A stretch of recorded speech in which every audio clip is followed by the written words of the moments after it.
In this Argos Support video, we will show you how to do a factory reset on a VIDAA TV. This video applies to most TVs that use VIDAA operating system. The user interface may look slightly different depending on the brand of your television. A factory reset can help resolve problems with your television. For example, if your television is freezing or not connecting to online services. Please note, a factory reset will clear any data that you have stored on the television, and you will need to reconnect your Wi-Fi network once the reset is complete.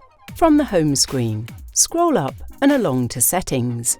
Then, press OK on the remote. Next, scroll down to Support and press OK on the remote. Scroll down to Reset to Factory Defaults and press OK on the remote. Then, scroll along to Restore and press OK on the remote. Finally, enter the PIN that is displayed on the screen to confirm you would like to reset the television. The television will then proceed to reset and take you to the first time installation screen.